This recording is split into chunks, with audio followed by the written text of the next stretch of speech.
Hey everybody, Cody here with T-sportline, and today we're going to be installing the CTX power system for our Cybertruck.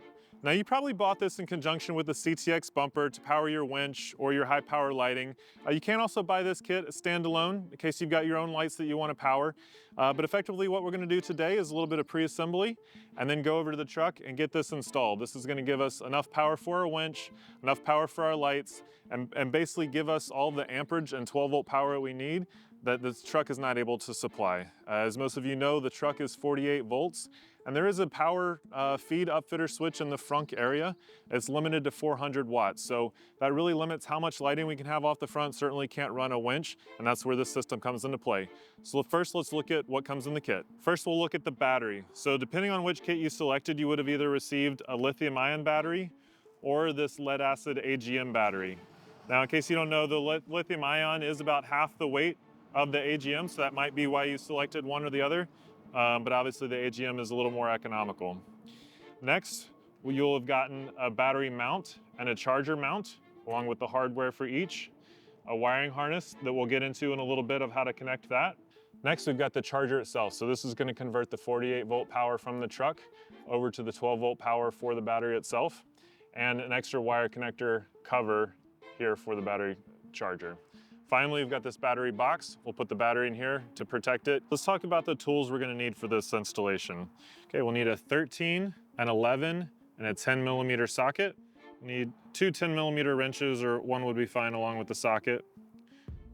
We'll also need some wire cutters, wire strippers. A small pry tool will be handy. You can use a flathead if you need to. We're also going to use a medium size, which is a number 2 Phillips head screwdriver, and a smaller, in this case, 0 Phillips head screwdriver, along with a medium 3/16 flathead and a small detail flathead. Lastly, we'll need a small heat gun to use with our solder joints. Let's start with removing the frunk liner. That's going to expose the upfitter wires that are beneath here, the power feed wires that are going to end up powering our charger. So first step here is we're going to take off this cowl cover. Now I've already done that. Basically just pop it right out. Next step is to remove these bumpers on either side. There's one on the driver's side, and it's basically just a quarter turn and it slides right out. Same thing over here on the passenger side. Quarter turn, but this one turns the opposite direction, and we pop right out. Next, we're gonna remove the cover off of our washer fluid tank. Set that aside. And finally, we're gonna expose the bolts that hold the cover in. So using a small pry tool, maybe a screwdriver, there's a cover panel on either side of your frunk. So use this pry tool, take this cover off. That's gonna expose the 2 bolts on either side, 4 total. Next, we're gonna remove those 4 bolts that are holding the frunk down.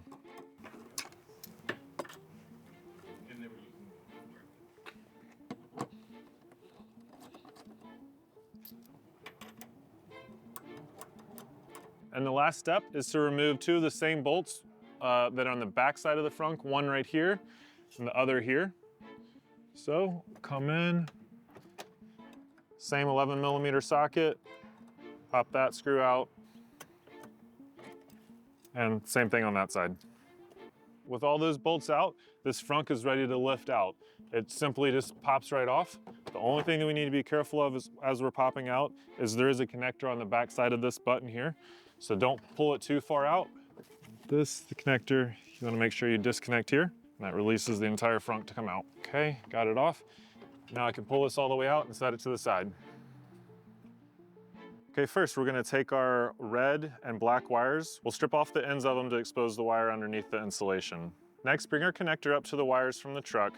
We're gonna line up the red wire from the connector with the red and blue wire from the truck, and the black wire from the connector with the black and blue wire from the truck. We're also going to use these heat shrink solder joints to connect the 2 together. To do this, slide the heat shrink solder joint over the wire, push the 2 wires together until the inner copper colored and silver color ends of the wires pass each other. Next, we want to align the solder joint within the splice connector over the exposed wire so that when we heat this wire up, that solder is actually going to melt into the exposed wire itself and create a soldered joint. Now we'll bring our heat gun in. And we're gonna have to get this pretty warm. What we wanna do is watch until the solder joint in the middle actually melts and flows into the exposed wire.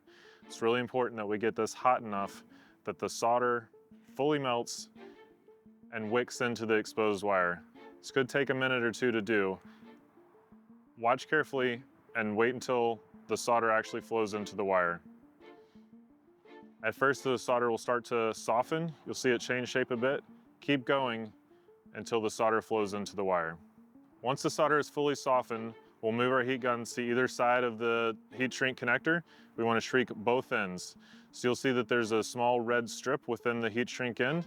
That's actually going to seal off the wire and make this a weatherproof connection to the wire insulation. So make sure you get the full length of the connector hot so that it shrinks all the way down. Next, we're going to move on to the negative side. So again, we'll take the black and blue wire from the vehicle and the black wire from our connector. So just like before, heat up the joint. We're going to have to apply quite a bit of heat until the solder fully melts and wicks into the wires and creates that strong joint. Then heat up either end of the heat shrink connector so that it seals off. With the new connector added to our vehicle, the next thing we'll do is take this harness out of our wiring kit and plug it in. Okay, we're almost ready to put the frunk liner back in. One thing we need to do first is we're gonna remove this rear panel because that's how we're gonna route wires through to this frunk area. So pull from the bottom, this whole thing just pops right off, no tools needed. Okay, now we're just gonna lift the liner back into place. And through the hole that you used for replacing your air filter, we're just gonna feed that wire that we connected earlier. And if there's anything else that you're gonna connect to your battery or winch, for example, go ahead and feed those wires through the same hole now as well. The next thing we're gonna do is install the battery mount and the charger mount into this area of the frunk. So we're gonna use the same two mounting points that the frunk liner uses to install these two. So we'll take the battery mount first and set it down with these two holes lining up with the frunk liner mounting holes. And same with the charger mount. In this orientation, we'll line up with those same two holes. And these brackets come with new hardware that's longer than the hardware that we removed earlier. Okay, first let's start with a little bit of pre-assembly on the charger. Your kit is gonna come with this strain relief and cover kit as well. So we'll start out by putting this bracket on the bottom of the charger and using these two larger screws to hold it in place. Just use a Phillips head screwdriver. Screw this down.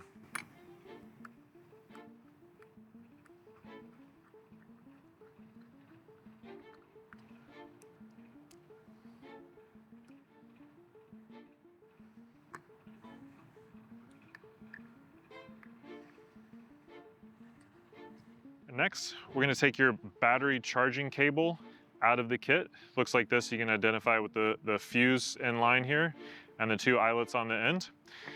And we're gonna attach these cables to your charger. So put our red and black wires onto these two terminals. So we're working with the battery cable. I'm gonna put them in the battery inputs. So obviously my red wire is gonna go to the positive, my black wire to the negative. Again, it's very important that the exposed part of the wire is what goes into the clamps, and I leave the insulation outside of the clamps. So I'm going just far enough in to where my wire will get clamped when I go up here and use my flathead to tighten down. And I'm gonna go just until it's snug on both terminals.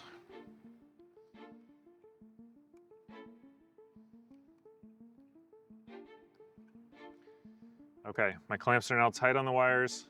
Give it a little pull to make sure. Now that's looking good.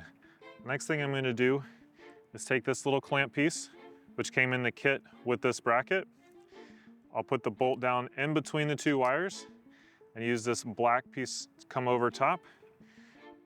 And when I tighten it down, this is gonna provide strain relief for the wire. So if these wires do get caught or pulled on something, it'll only pull on this clamp and won't pull out of the charger itself.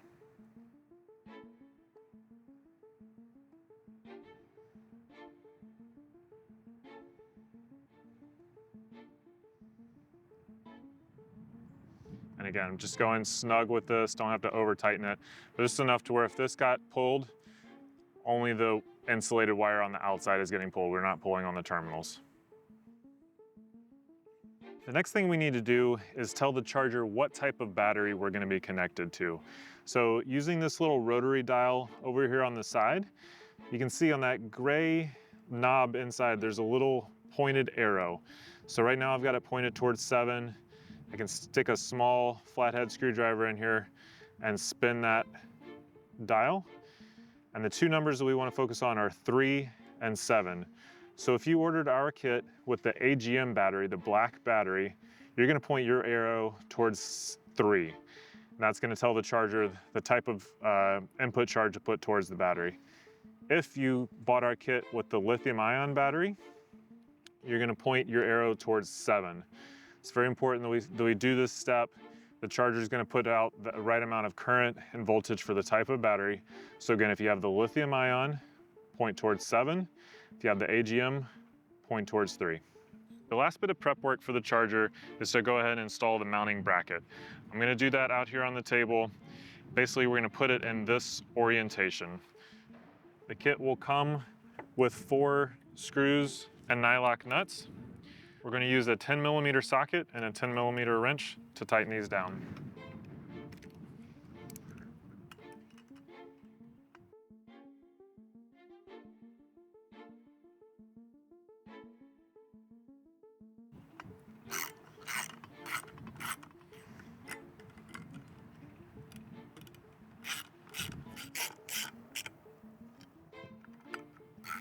We're going to insert the red and the black wire into the open negative and positive terminals on the charger. These are labeled as PV on the charger. This is the input side. So again, my red is going to go to positive, black to negative. And we want to clamp this down just like before, where we're clamping just the wire with the terminal clamp and not the red or black insulation. And I'm just going to tighten this clamp down, making sure my wires stay divided. Don't have to go too tight, just going to snug down, make sure that when I pull on my wires, they don't pull out. Okay, next I'm going to route my wires to what will be the back side and take the cover that comes with the kit. This is just a little protective cover that I'm going to plop on top. Take the smaller screws that come with that kit and insert it into the side hole here. There's going to be 1 screw on either side.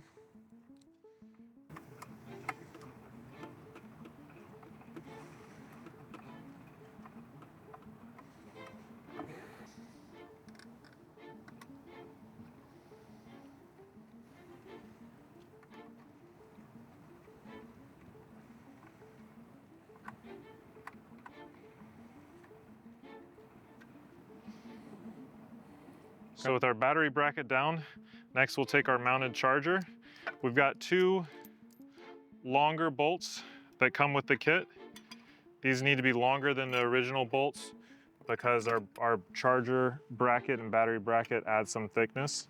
So we're going to take these bolts, put them in place, and I'm just going to tighten them down a little bit. And take my wrench and go ahead and snug these up.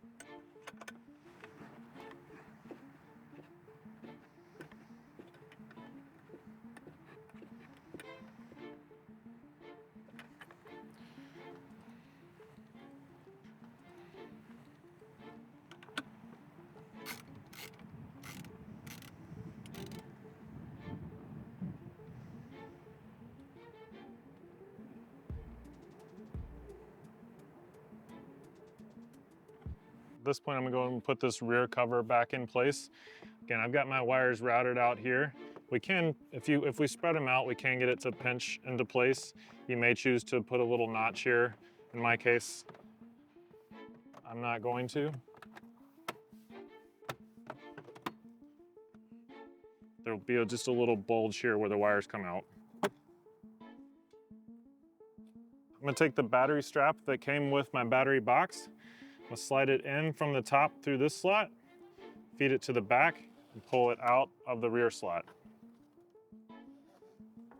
Set it to the side, set my battery box in place, and I can start to route my wires up the rear. The battery box is gonna center on this bracket here. Next, I'll lift my battery into place. I'm gonna run the red from my charger, obviously to the positive, black to the negative. And in this case, I have a winch, so I'm gonna run the positive from my winch and the negative from my winch, with using the bolts that came with the battery. In this case, with the lithium ion, the battery is still off, so I don't have to worry about sparking. In the case of the AGM, be careful of a little spark when you connect your second lead. And then with a 13mm socket, tighten these terminals down.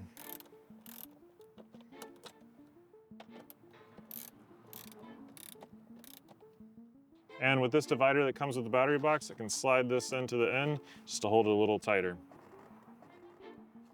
Okay, at this point, if you've got the lithium ion battery, you can go ahead and turn it on using this button here. Pop that closed. And just so you know, we have partnered with Epic batteries to make this battery for us. This battery is heated and it is Bluetooth connected. So if you want to download the Epic Batteries app to your phone, you can connect to this battery, see what the state of charge is, exactly what the condition is of this battery. Next, we can take the battery top. You can see that there are outlets for the cables on the rear. So get the cables out of the way into those outlets, snap it down. And last thing we got to do, take our strap,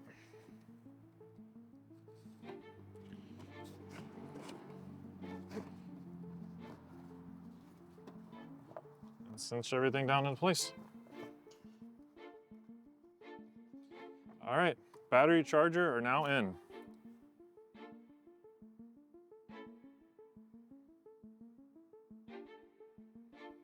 Last thing we gotta do is put back in the frunk screws, the 4 screws that we took out earlier. Obviously, you're not putting these 2 back in. We'll put the cover back on the washer and put the 2 bumpers on either end.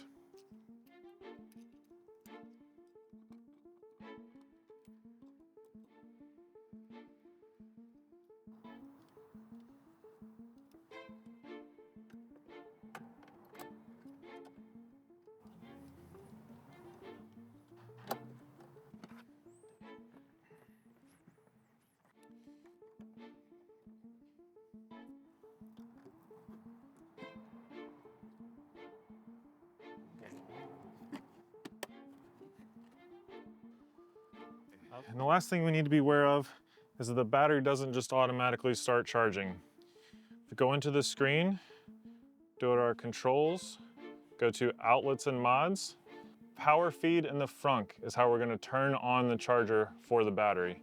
So if we're going out wheeling, we're gonna be using our winch. If we know we're gonna have a lot of use for our lights coming up, we wanna always turn on the power feed for that winch or for those lights to our battery. So that has an opportunity to be charging up before we need it. The next step is to connect to the charger and adjust the amount of power that it's willing to pull from the truck.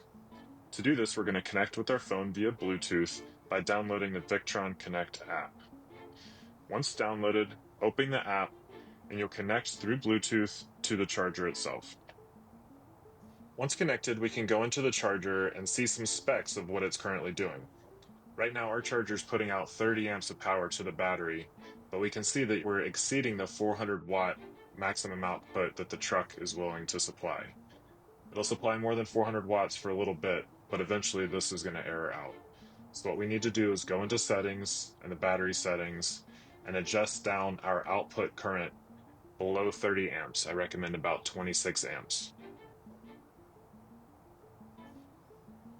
Go back out of settings, and now you can see we're only charging the battery at a maximum of 26 amps.